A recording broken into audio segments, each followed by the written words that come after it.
Covering news where you live, this is 5 News.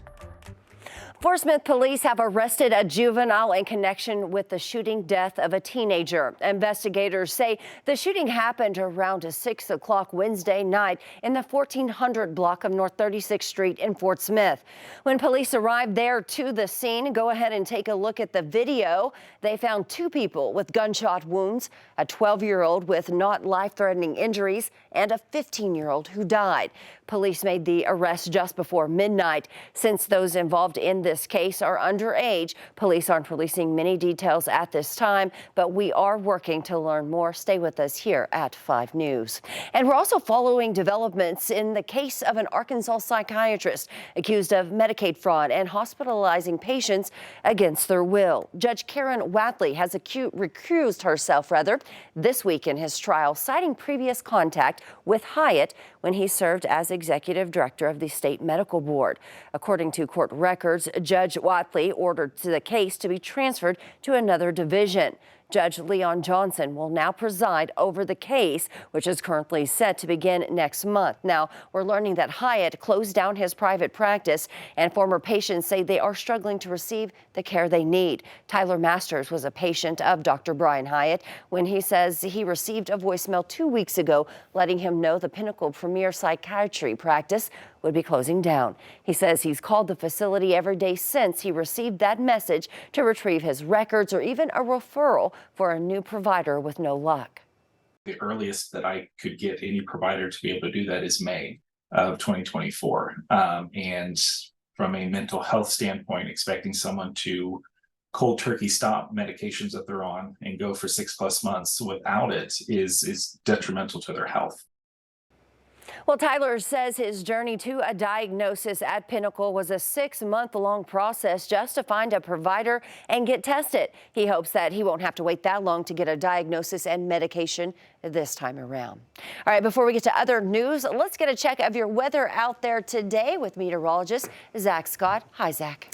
Hey, Joe. Top story today. We've got gusty winds across all of 5 country, western Arkansas and a good portion of Oklahoma seeing the winds today. We even have wind advisories out for northwest Arkansas. Why? Because we're looking at those gusts increasing through the morning, afternoon hours, 30 to 40 mile per hour gusts here. Overall, 20 to 30 mile per hour gusts in the River Valley.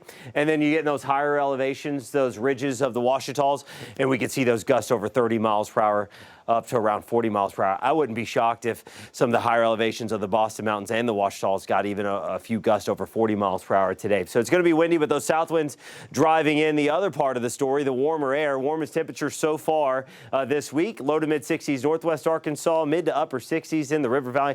We do have some scattered mid to higher level clouds filtering out that sunshine today. Those clouds continue to thicken up as we go overnight and into tomorrow. We'll be tracking the chance for some patchy drizzle, a spotty light shower. A little better chance along the front, a narrow band of some thunderstorms, some gusty winds can't be ruled out here, maybe a pocket or two of some hail. We'll keep our eyes on it. 9, 10, 11 o'clock northwest Arkansas, and it'll continue wrapping up 3, 4 a.m. Scott, Logan, Johnson, Pope counties. After that, our rain chances really drop off for the rest of the day. Can't roll out a sprinkle, but Saturday is trending drier. Joe? All right, thanks for that, Zach. Well, the holiday shopping frenzy is well underway, but if you're just starting to work on your list, there is some good news. Shopping experts say some of the best deals of the season are still to come. Bradley Blackburn has a look at the calendar.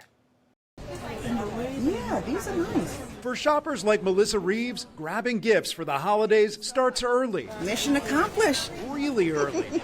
I'm almost done. I start Christmas shopping in July. But millions of Americans are just starting and looking for deals. 40% and more will definitely get my attention.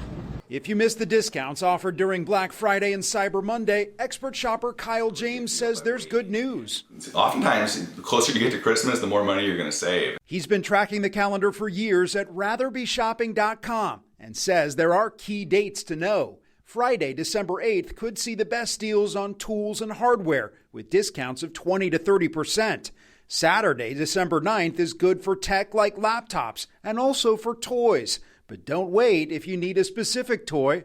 Typically, the longer you wait on the hot stuff, a lot of times you're going to end up on eBay, paying a premium. December 14th is big for apparel and shoes as stores offer discounts and free shipping in time for Christmas. If you wait till the 15th, 16th, you might have to pay a premium for shipping, or you might have to just pay the regular shipping fee, which is in many cases $7, $8. And if you've bought your gifts already, don't forget about price adjustments. Many retailers will give you money back if you see an item go on sale later. My thing is, the more you save, the more gifts you can get for yourself. Savings advice that's a gift to every shopper this season. Bradley Blackburn, CBS News, New York. Well, thank you for joining us here today for the latest news and the weather where you live. I'm Joe Ellison. Catch up with us again tomorrow right here for more.